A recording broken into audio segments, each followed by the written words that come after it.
রমজান মাসে ইফতারের মধ্যে সবার পছন্দের প্রথম তালিকায় থাকে হচ্ছে আলুর চপ।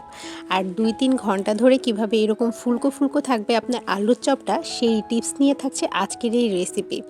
আর সাথে থাকছে আপনারা কিভাবে একদিন আলুর চপ বানিয়ে 2-3 দিন ফ্রোজেন করে আপনারা আপনাদের কাজকে একেবারে কমিয়ে দিতে পারেন এই রমজান মাসে, যাতে বেশি করে ইবাদত বন্দেগী করতে পারেন।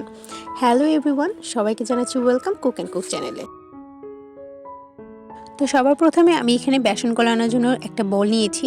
এর উপরে নিয়ে নিচ্ছি একটা চাকনির উপর আমি এবার দিয়ে দিচ্ছি 1 কাপের মতো বেসনটাকে আমি একটু চেলে নিব।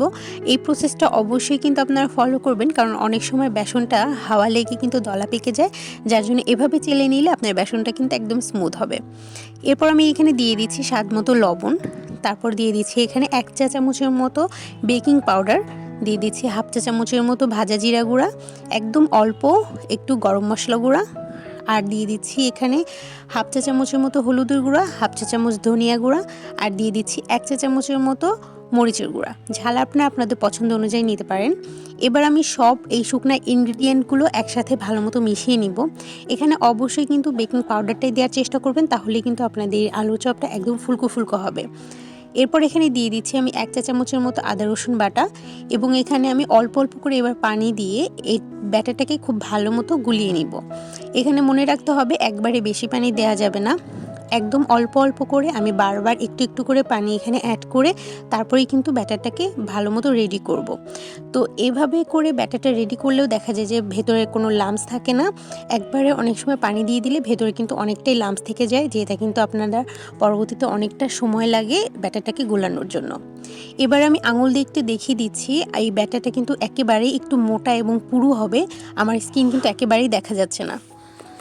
এরপর এখানে আমি আলু চপ তৈরি করার জন্য আলু ভর্তাটাকে রেডি করে নিব। প্রথমে আমি এখানে নিয়ে নিচ্ছি সেদ্ধ করা আলু। আমি এখানে আলুটাকে সেদ্ধ করার পর গরম থাকা অবস্থায় ম্যাশ করে নিয়েছি। দিয়ে দিচ্ছি 3-4টা কাঁচামরিচ কুচি, আর দিয়েছি এখানে প্রায় 2 টেবিল চামচের মতো পেঁয়াজ কুচি, দিয়ে দিচ্ছি এখানে ধনেপাতা কুচি, আর দিয়ে দিচ্ছি এখানে হচ্ছে এখন স্বাদ মতো লবণ। আপনারা চাইলে এখানে কিন্তু পেঁয়াজ বেরেস্তাও ব্যবহার করতে পারেন কাঁচা পেঁয়াজের জায়গায়।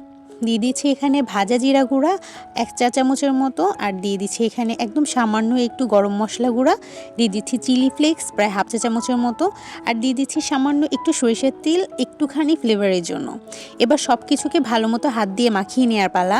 অবশ্যই মনে রাখতে হবে, যদি আপনারা এটা প্রায় 2-3 দিনের বেশি আপনারা এই জিনিসটাকে ফ্রোজেন করে রাখতে চান, তাহলে অবশ্যই পেঁয়াজ বেরেস্তা ব্যবহার করবেন। কাঁচা পেঁয়াজটা আপনারা যখন সাথে সাথে বানিয়ে খেয়ে ফেলবেন, তখন চাইলে পেঁয়াজ বেরেস্তা না করে আপনারা যে কাঁচা পেঁয়াজ আছে সেটাই ব্যবহার করতে পারেন। এবার আমি সামান্য একটু করে এভাবে আলু করে নিয়ে, যে আলুর চপ আছে সেটার জন্য আমি অল্প অল্প করে একটু করে আলুর চপ শেপ দিয়ে দিচ্ছি। এভাবে করে আমি সবগুলো যে আলু চপ আছে সেগুলো বানিয়ে নিলাম, এবং এটাকে আমি এভাবে ফ্রিজে ফ্রোজেন করে রাখবো, এবং যখন এটা শক্ত হয়ে যাবে একটা একটা করে উঠিয়ে জিপলক অথবা এয়ারটাইট বক্সে করে রেখে দিলে 2-3 দিনের জন্য কিন্তু আপনারা একেবারে ফ্রি হয়ে যাবেন।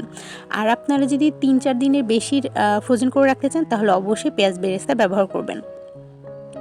এরপর আমি এখানে একটা করে আলুর ভর্তা নিয়ে এভাবে বেসনের মধ্যে চুবিয়ে চুবিয়ে একটা করে আলুর চপ এবার ডুবো তেলের মধ্যে ভেজে নিব। এখানে কিন্তু আমার তেল গরম হয়ে গিয়েছে।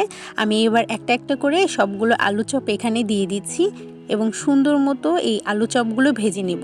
আর আলু চপগুলো ভাজার সময় অবশ্যই কিন্তু আমার জালটাকে মিডিয়াম আঁচে রেখেছি। সবশেষে আপনাদের জন্য একটা টিপস, অনেক সময় দেখবেন আলু চপ ভাজার সময় আলু চপের ভেতর থেকে আলু বের হয়ে আসে, যে ক্ষেত্রে কিন্তু আপনাদের চপটা একেবারেই নষ্ট হয়ে যায়। এই সমস্যা এড়াতে অবশ্যই কিন্তু আপনারা খেয়াল রাখবেন ব্যাটারটা যাতে কোনোভাবেই পাতলা না হয়। আর যখন আপনারা আলু চপটা তেলে দিবেন, তেলে দেওয়ার সাথে সাথে কিন্তু উল্টাতে যাবেন না। একটুখানি এই এক সাইড একটু ভাজা হবে, শক্ত হবে, তারপরে উল্টে আরেক সাইড ভাজতে থাকবেন। তো এরকম হলে আপনাদের কিন্তু আলু চপটা একদমই নষ্ট হবে না। তো দেখতেই পেলেন আমার কিন্তু সবগুলো আলুর চপ এরকম লাল লাল করে ভেজে নেওয়া শেষ।